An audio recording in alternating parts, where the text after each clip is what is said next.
I thought staying late at work in downtown Chicago would be peaceful.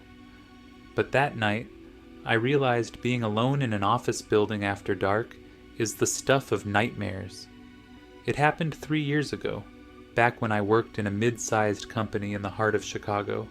Our office was in one of those older high-rise buildings on Michigan Avenue.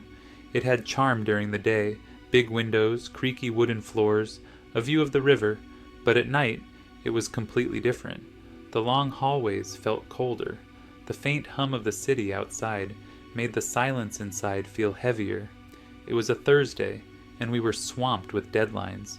My manager asked if I could stay late to finish a report we needed for a Friday morning presentation. I didn't love the idea, but I agreed. By 6 p.m., the office was empty. Most of my coworkers had already gone home, and the cleaning crew finished up quickly. By 6:30, it was just me. At first, I didn't mind. I liked the quiet. It gave me a chance to focus. I plugged in my headphones, played some soft music, and got to work.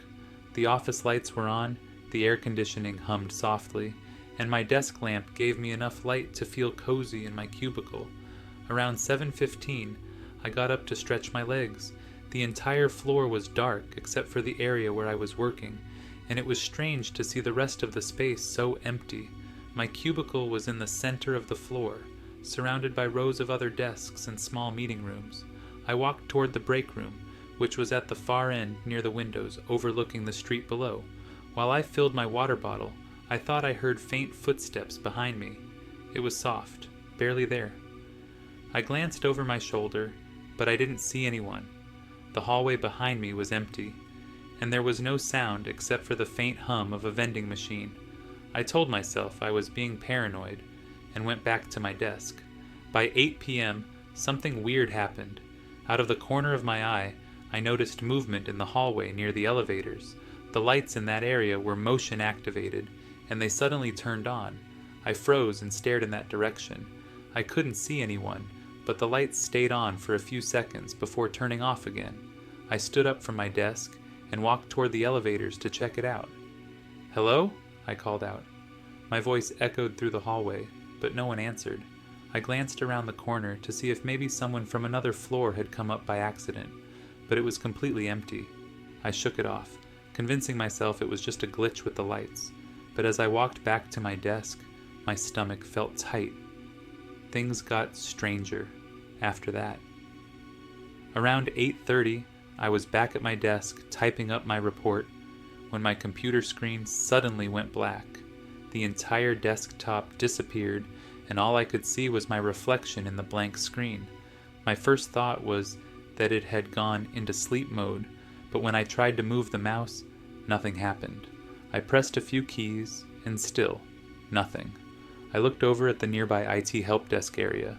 Their computers were all shut off too, but I noticed one of their monitors light up for just a second before going dark again. I felt a chill run through me. Before I could do anything, I heard the distinct sound of paper being printed. It was coming from the printer in the corner of the office, which was about 20 feet from my desk.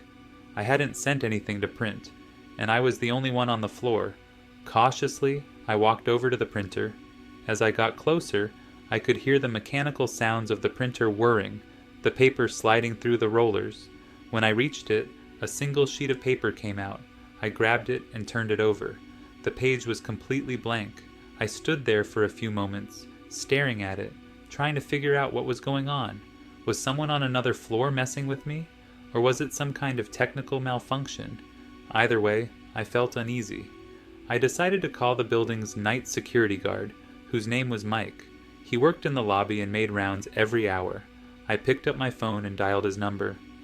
"Hey, Mike, it's Jessica from the 5th floor," I said, trying to keep my voice calm.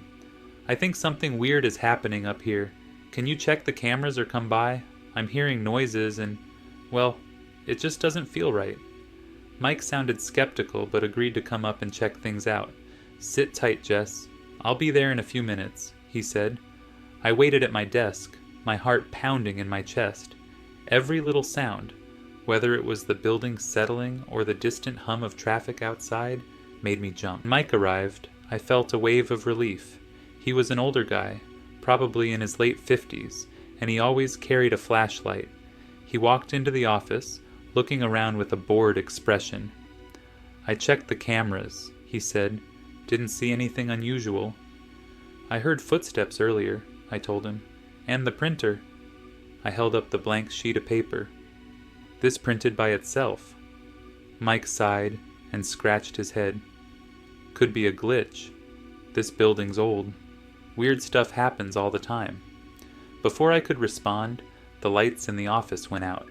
The entire floor went pitch black. The only light came from Mike's flashlight, which he immediately pointed toward the hallway. "Power outage, maybe," he said, but his voice didn't sound convinced. "Let's get out of here," I said. "I don't want to stay here any longer." We started walking toward the stairwell. Mike led the way, shining his flashlight ahead of us. I stayed close behind him, clutching my phone in my hand. As we passed the empty desks and conference rooms, I thought I heard a sound behind us, a soft, dragging noise, like something being pulled across the floor. "Did you hear that?" I whispered. Mike stopped and listened. For a moment, there was silence. Then, we heard it again, the sound of something moving in the darkness, closer this time. Mike turned around and shined his flashlight in the direction of the noise. The beam of light landed on a tall figure standing at the far end of the office. It was completely still, almost like a shadow.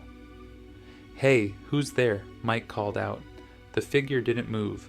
Mike took a step forward, but before he could get any closer, the figure disappeared, like it had never been there at all.